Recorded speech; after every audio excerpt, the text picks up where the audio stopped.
How's it going, guys? New DLC reveal dropped for Warno, featuring the Latin American countries. Unfortunately, I've recently been incarcerated for trying to smuggle 64 kilos of illicit materials across the border, so that's why I'm in my prison uniform today. So we'll be going through it, right? It's very cool. It's probably the coolest reveal we've had since the launch of Warno. It's just a shame I'm in prison. So let's read it out, right? Tropic Storm reveal. Hello, Commanders. As teased in this week's devblog, the moment has come to reveal the next major expansion of your favourite Cold War gone hot RTS Warno. Tropic Storm. That's right. Like a hurricane, World War III expands the tropical locales of Latin America and the Caribbean basin in this upcoming expansion. In today's devblog, we'll start with the basic outline of the expansion, its features, and the alternative history behind Warno Tropic Storm. Later posts will dive deep into all the new divisions. Let's go. And yes, I'll be covering them as they come out, right? So, Warno Tropic Storm in brief. Here's your cool unit. So you've got some American Rangers there. You've got a FAL. You've got a Cuban. Yeah. Warno Tropic Storm will give you access to 6 new divisions from this brand new theatre of operations, including 4 new nations and a host of new units, models, weapons, new terrain sets, and maps, and more. And equally important, it will contain 1 new Army General campaign, more details to follow. So we've been looking at this tribute stuff, right? So the new DLCs, Landjut just came out and it was a tribute DLC, which so North Ag and South Ag were 10 divisions with 2 or 3 army generals and some operations. I could probably just look that up actually. I was just working on the 6th West German Pro Guide. That was the thumbnail for it. That'll be linked in the description if you care enough. So yeah, it doesn't. So yeah, North Ag was 2 army generals, South Ag was 2 army generals, North Ag was 10 divisions, South Ag was 10 divisions. Then we got Landjut. Landjut was 8 divisions, no army general, and this one is 6 divisions, 1 army general, and 4 new nations, and it's set in the Caribbean, and there's like a Caribbean map and all this. So yeah, new terrain sets and maps, plural, plural. So yeah, it's different. I think it's better to do it this way. So speaking entirely from a self-centered perspective, I just want new multiplayer stuff and nothing else. Army General, I literally don't play it. These get stars next to them if you complete them. As you can see, I've completed none of them. I tried them and I was like, this is boring. I'd rather go in multiplayer. I haven't even... Oh no, hang on, my profile got nuked. I have completed quite a few of these operations. They're like shorter missions, right? So North Ag added what, 1, 2, 3, 4, maybe even 5, and then yeah, and then South Ag 1, 2, 3, 4. Yeah, I think it was 4 each. Anyway, so yeah, I just want new divisions, but in terms of the success of the game, most RTS players don't play multiplayer. If you look at games that have achievements for playing multiplayer and things like this, you'll find that like less than half of people are getting the achievement for trying a multiplayer game, right? If you check stuff like Total War, the amount of people who are actually playing multiplayer ever is very, very low. Most RTS players are just playing Army General, right? Because if you go on this and you're like, oh my goodness, 786 players online, well, where are they all? See what I mean? There's not this. These numbers don't add up to 786, right? That's it's maybe 200, and the rest are in single player. So yeah, it's good that they're adding a single player, and it's cool to see new maps because Landjut, we didn't get any maps with Landjut, and I assumed that was because the next expansions, because they said basically after this one it's Nemesis. No, after Landshot, it's Nemesis 7, the France Soviet one, and then with the Leclerc Paris thing, then it's going to be this DLC, then it's going to be Nemesis 8, which is the one we voted for, which is VTK 42 West Germany, and the Soviet one with the T-55 APCs. And then it's going to be Blackbirds, which is like what, Austria, Hungary, some other people. Uh, and then there's going to be new biomes. So I assumed that we wouldn't get new maps until then. right? But it looks like we're getting new maps with the Caribbean stuff. So if you play Red Dragon feels a lot more. I mean, it's set in East Asia, but there are palm trees and stuff, right? All foreigners are the same. Now, originally, the Warno Tropic Storm expansion was planned to come later down the production pipeline, but as so often in recent years, real life overtakes the fiction at an alarming pace. We fast-tracked the development due to the US administration's military actions in Venezuela not too long ago, thinking we would be right on the ball with the world's next hotspot. But then it moved to Greenland and now Iran. Yeah, exactly. You can't keep up with Drumpf speedrunning the end of the American Empire. Suez Crisis. I want one of those for myself. Anyway, these are some of the new units, right? So let's actually have a look at these. Okay. So that's an AMX-30B, I believe. So we're in Warno. I'll just show you. Because obviously all this military equipment comes from somewhere, right? AMX-30B, I think. Yeah, I think. That's what it looks the most like to me. I mean, the turret up here is a little bit different, but... And the camo's different, obviously. Then you've got a Shilker or a Breusa. Right? Or it might be a... Breuse. Why can't they all just speak English? It's in 39Y. There it is, right? It looks the same. But it's got better stats, like the radar's better or something. It's got higher accuracy. Then this is a BRDM2, right? So that's that. Then we've got... hide my convict chest. Anyway, this is a Chiker, that's in like 56Y and so on. So that's a CV, right? Then we've got a Grad, and it's literally got the square from 4th Polish on it, so I'm not sure what's going on there. But, but the Polish one doesn't actually have the square. That's interesting, isn't it? Interesting, but yeah, that's clearly a Grad, right? Then this is a Hellcat. This is like an M18 Hellcat or something. I'll try and show you M18 Hellcat. So there it is, right? You got an M18 Hellcat, I think. I think that's what it is. Yeah, because look at the sprocket at the front, and yeah, it is, yeah. And then we've got, this is in the game, this is in, like, 303 Czech. It's like some Soviet crappy helicopter that got superseded by the newer ones. It's this thing, right? Except without the guns. So an MI4, I think. Then this is the Marine thing that just came out with the Marines, the one off Battlefield 3. It's called like an AVUP. AVUP, right? Then this is an Mi-24 Hind thingy. And I think this is the Cuban camo, right? And yeah, we'll get to the new nations and stuff, right? Then this is an AMX-13 VCI, which is also in the game. Well, I mean, they're all on the same chassis, but this is the one specifically I was thinking about, right? Then this is an MI... It's the naval one, right? It's the naval one, which is in Rugana. Is it like MI-14 or something? There it is. Then we've got... This is off Du Rhein. It's the Automotor... Here it is. So it's a 155mm self-propelled gun, basically, and it literally just looks the exact same as the one, because, like, Du Rhein has the same one, but not on the chassis. It's pretty funny, actually. Like, the way they made it was, like, they just got this and just stuck it on top of that.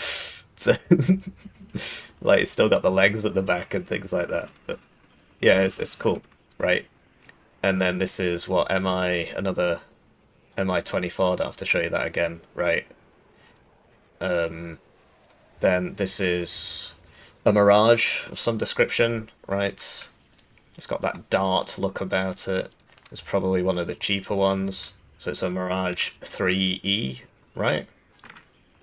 Looks like it, anyway. Might not be the E variant, but you get my point. Then this is an F16, because it's got that underbarreled thing. So F16, right, because of this air intake here, you can tell. And then this is an AMX13 Visi thing, and there's another one down here. So I think that's literally just the same model twice, but we'll see. AMX13. Yeah, it's the one off Durine again, right? Except without the ATGM.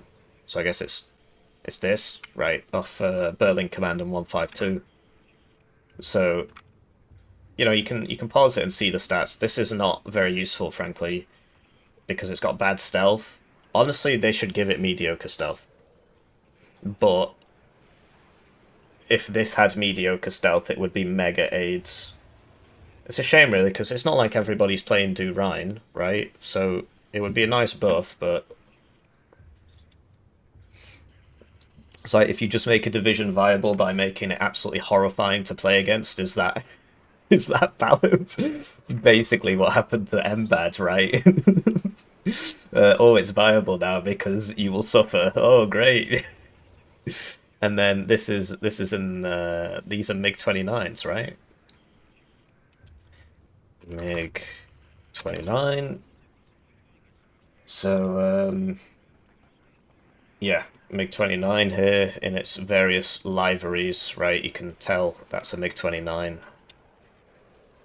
And then this is interesting. This took a little bit of doing because I went on ChatGPT and it told me it was. Did I close the tab?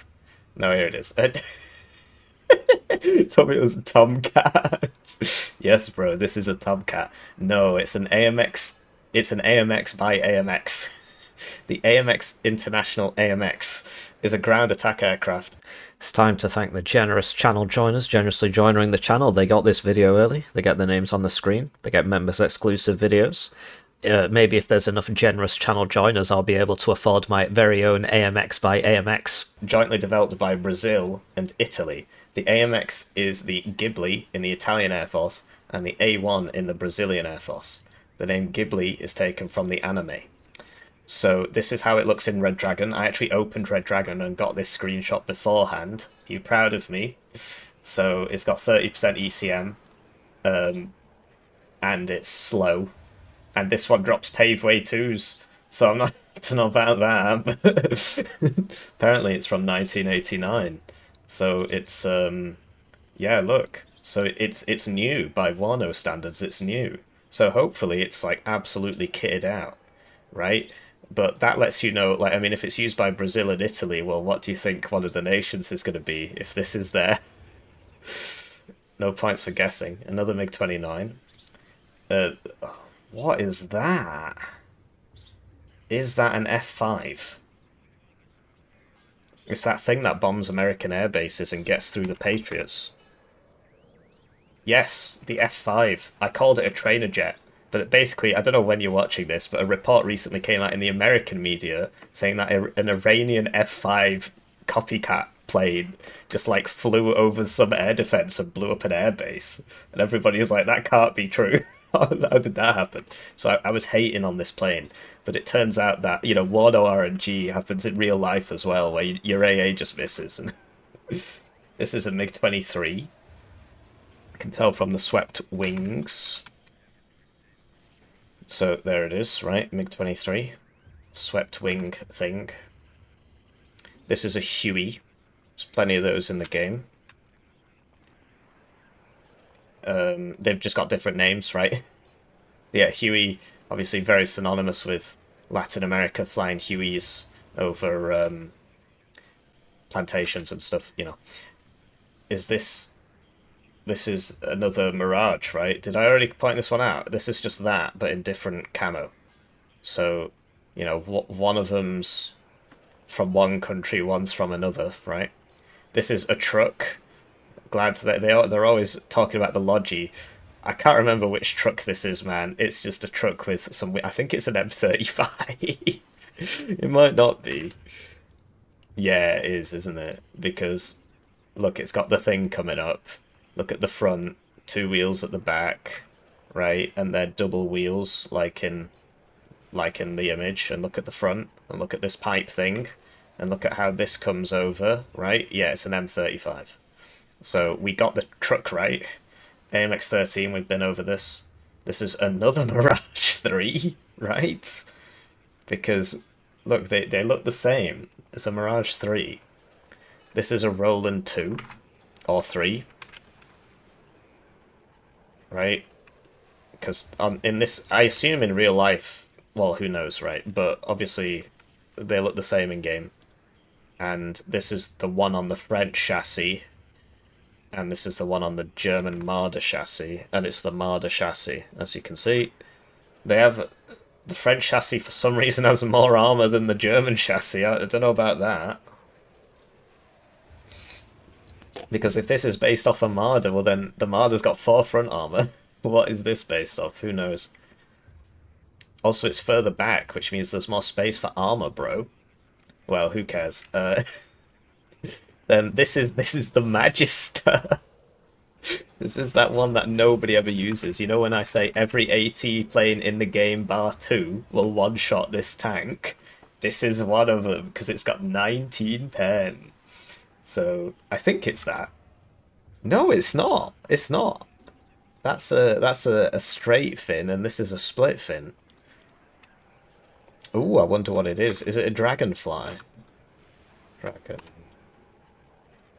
The ones in 35th US. Well, I can't believe it. I got one wrong. Well, you'll have to let me know in the comments. I don't do it on I do it on purpose for engagement, right? I do it on purpose for engagement. Is it this? I think it's this. Well, I don't know, because this is lower down. And the cockpit doesn't look the same. Yeah, you're just going to have to let me know. I obviously know, but I'm doing it for engagement. I know everything. I'm the best. I'm the world number one. Anyway, this is the Duster of 35th US. There it is, right? So this thing's actually pretty good against infantry. Or it was. It got nerfed a bit. It got nerfed quite a bit. But I think it is still fairly decent against infantry. It's just... The anti-air range against ground is 1200 meters, but if you get... So the most egregious example of this are those things in like Du Rhine and... Sorry, not Du Rhine, Rugener and so on. Where, like, so this is a KPVT. It goes 1400 meters against the ground. Okay. This is 2 KPVTs together or something. Right, and it goes 1200 meters against the ground. I appreciate it's probably not the exact same gun, right? But this is 14.5 millimeters, and this is 14.5 millimeters, right? But this goes 1400 and this goes 1200 because it's classed as an AA gun. So that's the issue with the Duster, because you might be like, well, what? Who cares? Okay, Dragon 2s and Metis go. Even something like this obviously still goes 1400, but you look at a Dragon 1 or 2, 1250. So the Duster can get shot by the Dragon, and the KPVT BRDM2 can't. You know, if you use the range and so on. So it does matter. Then we've got another Huey. In fact, that's just the same Huey. And then we've got yet another Mirage 3, so lots of Mirage 3s apparently. So I'm sorry that specific part took so long, but this is why we're here, right? So you can sort of guess what's going to be in the nations from this. The fact that this is a plane only used by Brazil and Italy sort of gives the game away, right? So 4 new nations, and we know Venezuela and we know Brazil. We'll keep moving through it. Regardless, our decision still stands. Oh yeah, back to the point. Yeah, you just can't keep up. The world's collapsing too quick, right? When they announced this, it was like the week after this had happened. But now, you know, who knows what's going to happen next week. Regardless, our decision still stands, and we're hard at work on getting Warno Tropic Storm into your hands. Look at that! Now, more on the context and our alternative history below, plus a sneak peek into the new environments you'll get to play with. Don't let the palm tree-lined beaches and turquoise seas beguile you. Honestly, that looks very nice. There's like a bridge here. Reminds me more of Red Dragon, which I know is set in East Asia, but, you know, there are palm trees. How Warno's Tropic Storm came to be. So how did Warno's World War III arrive on Latin America's doorsteps? We took inspiration from two real-life events to craft our alternative timeline, both centered on Venezuela.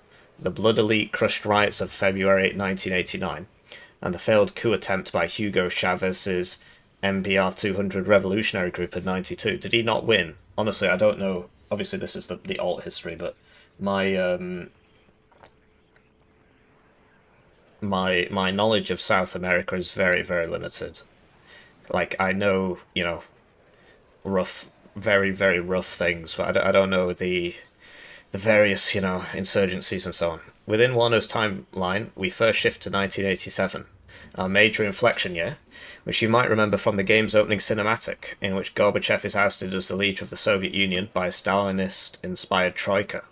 With the two power blocks gearing up for war, Soviet and Cuban agents begin to renew the flames of revolution across Latin America. So too in Venezuela, where a disgruntled Chavez's MBR 200 is identified as a potential partner for covert intel and funding. Over the next 2 years, with communist support, Chavez expands his organization's influence within the Venezuelan military. So we know it's going to be Venezuela. I mean, they're saying Cuban agents, and we know Brazil. So that's 3 so far out of the 4, right? And America isn't a new nation, so... Anyway. The Caracazo. The moment to change the fate of the nation appears in February and March 1989, when deeply unpopular austerity measures result in violent riots and a brutal crackdown by the Venezuelan government, an episode known as the Caracazo. I'm going to have to do a cut here so I can drink my tea.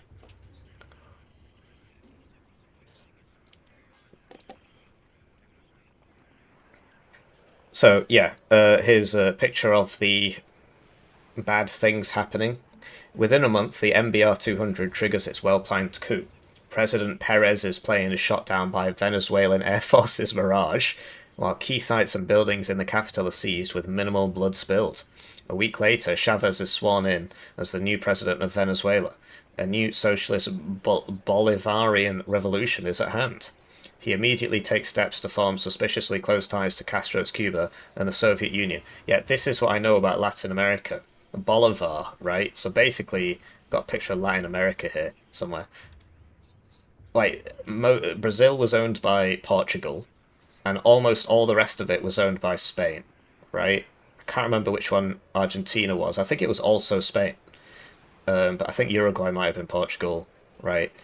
And yeah, like this was all Spain. This was all Spain. And then there's this one zany fellow called Bolivar. It's like Simon Bolivar. He's like Revolution Time, bros.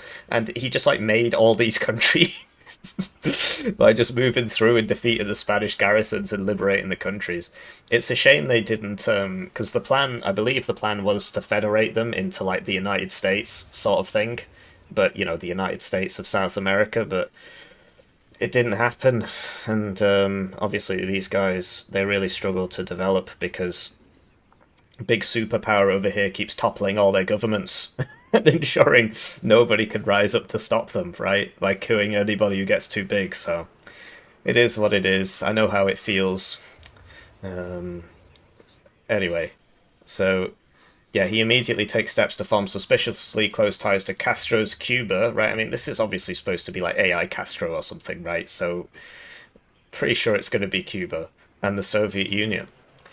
A united response. The United States, focused on Warsaw Pact build-up in Europe, is taken completely aback by Chavez's coup in Venezuela.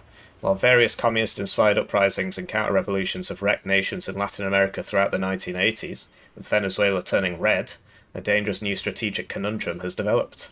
Washington takes the first steps, a continuation of the former President Reagan's new Cold War, to massively increase the military assistance and aid to several trustworthy South American allies, in effect creating an anti-communist regional coalition. In the spring of 1989, all eyes are on containing the new Venezuelan regime. As the first rumors emerge of Cuban advisors and the Soviet KGB actively taking part in the Venezuelan coup, it doesn't take long for the CIA to be convinced of Castro's direct involvement. So that's Castro, right? I don't know who this is. Does that say Chavez? I mean, I'm sorry, I just don't know. I'm not smart when it comes to South America. In June 1989, with war on the horizon in Europe, the USA makes a historical decision for a decisive preemptive strike and clear out its backyard of the communist threat, leaning on the South American allies and using whatever non-NATO assigned troops it has in reserve. It takes the fight to both Cuba and Venezuela. So we can assume that Cuba and Venezuela are like the red divisions. If there's going to be 6 divisions, you would assume 3 red, 3 blue. That's not always the case. When they released CLKA, right? They released CLK and Devblog, and they're both NATO. So that, it's not always the case, but it's usually the case. So it's three, it's half red, half blue. So we're gonna get Cuba and Venezuela versus America and friends. This is a Brazilian and Italian plane. So you can assume Brazil's going to be involved and it's going to be blue, you would assume. I mean, don't know that. And then, like, the last one, what's the last one going to be? I mean, take your pick, basically. Where's that image? Did I close it? There it is. So, who's closest? Is it going to be Guyana? What do you think? Right? Mexico's probably too far away. Argentina's probably too far away. So it's going to be one of these guys, isn't it? And Colombia's next door, Guyana's next door. So it's probably not going to be Guyana, right? I mean, it's not rocket science. So new terrain set with Warno Tropic Storm will have a new tropical environment plus new maps. Maps plural. This is really great to see. These will also make their way into the expansion's new Army General campaign. So the question is, how many maps are they going to have? Because if you've got an Army General campaign, so basically it's like Total War on the board, right? You move the little pawns about, and then when they fight each other, it zooms in like Total War and gives you a Warno map. So if there's only like 2 maps, what, you're just going to be playing on 2 maps for the whole Army General? I don't know about that. So that might be a bit unpleasant. Anyway, so we'll see how many maps there are. I'd assume there'd be at least 2 because, that's plural. I would hope there'd be more. We might not always be ahead of time on our pre-announced schedule, but in the case of the new terrain sets coming to Warno, our level designers have delivered beyond expectations. I mean, it looks really nice. It looks really nice. Like, they're not paying me. Whenever I compliment this game, I get called a shill. But to be honest, I don't compliment the game very often. I complain way too much, but it looks really cool. The upcoming new maps will showcase the tropical breadth and scale of Latin America, with exotic new environments from dense jungle limiting visibility to turquoise coastlines useful for sunbathing or large-scale amphibious assaults to compact urban terrain. Every element has been carefully crafted and designed by the Eugen team to really be as authentic as possible. So yeah, we'll see about the amphibious assaults. There's only a couple maps in the game which actually have viable amphibious assaults, and those are Loop, which hasn't been in the ranked pool since forever, and it's like Chemical, which also isn't in the ranked pool, and then there's like one place on Mount River Duel. I'm probably missing one, right? Some of the 10v10 maps have a bit more, but like 2 lakes, the lakes are out here, they're sort of pointless, and yeah, Mount River as well, it's not really conducive to, like, there's a lake here and a lake here, but basically, in this game, Amphibious sucks because it's too slow. It's too slow, and there's a second problem, and that problem, there's a post on the Eugen Discord which contains this information. And they said, why are all the rivers so wide in Warno? It makes Amphibious, like, this is the thinnest river you'll get in Warno, more or less. Why are the rivers so wide? It makes Amphibious very difficult, unlike in Red Dragon, where the rivers are quite narrow, and so you can cross over quite easily. And one of the map makers said, basically, when you zoom out, do you see how the game simplifies itself, right, as you zoom out? Because you have to render, right now I'm rendering a few trees. If I zoom out, I'm rendering thousands of trees. So it swaps out the trees for cheaper trees, right? Trees with less visual fidelity. When you do that on a river that's too thin, the river fills in, and you can actually see this in some of the community maps. So there's one particular map, really nice map. Oh, there's some new ones. I'll have to try them out. Parched Valley by Hazelmuth. Great map. Great map. But, no, wait, it's not this one. but that is a great map. Uh, there's another one. Was it by him or was it by somebody else? Is it Samero? Yes, it is. It's Samero, I think. So great map. When you zoom out, this thin river. Do you see it's already happening there? Do you see it's Do you see that's filled in? I don't. Can you see that? If you're watching on the phone, you might not be able to see that. Oh, give me that. Computer, enhance that image. No, we don't need this anymore. Resize 500%.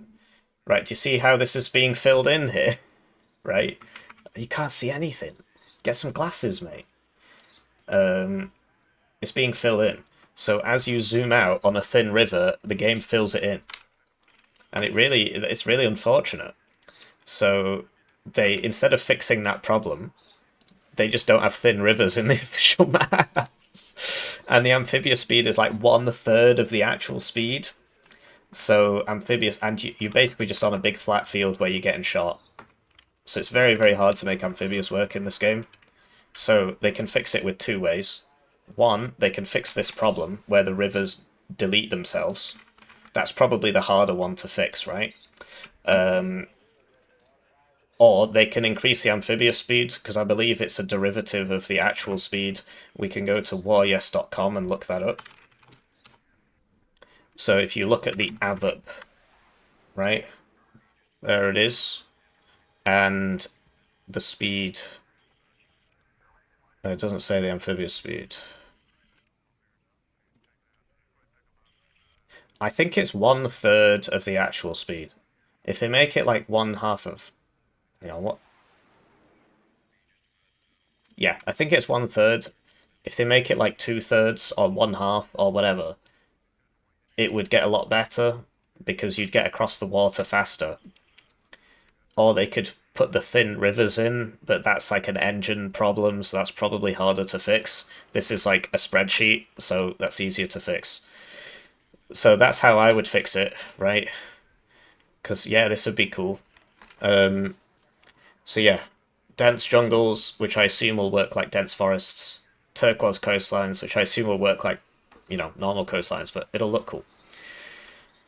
Compact urban terrain, so yeah, buildings, right? Maybe, who knows, right? Maybe there'll be like cool churches. Every element has been carefully crafted and designed by the Eugene team to really be as authentic as possible. And not only the visuals it's not only the visual... Sorry, I'm retarded. It's not only the visuals where we improved. We also took the opportunity to further improve map balancing, optimize sight lines between potential defensive positions, and update the urban terrain to make for even more intense tactical fights. So, yeah, check out this new map. Yeah, let's check out this new map.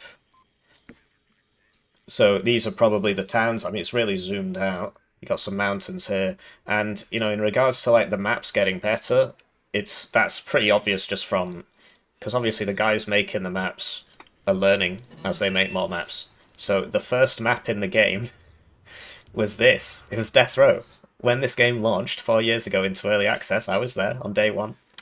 This was the map. There were two maps, this and two ways. So and this map has been changed since then. This was just one big zone. And there were more trees, like these were trees, these were trees, these were trees. There was more trees like here, I think. And there was just one zone, right? And then the other one was two ways, which has been changed less. And it has still been changed a little bit since then. And then they added vertigo, and all that stuff in the middle on vertigo, that wasn't there. It was honestly all these guys who have come in recent, and they added two lakes, and it was just that, right? So you can tell which are the old maps. When you look at some of the new maps, like Omen, really cool map, loads of sightlines and stuff. I like Factory and Cliff. I know a lot of people don't. Ica, one of the newer maps, really cool. I like the new maps, so yeah, I'm hyped, right? Obviously they've yeah. So they're getting better at making the maps, right? Stoneware, that's one of the newer ones, and it's really cool, like with the caverns and all this. So yeah, then it talks about Landjut, right? I've got plenty of Landjut gameplay here. Landjut's the Denmark and marine thing.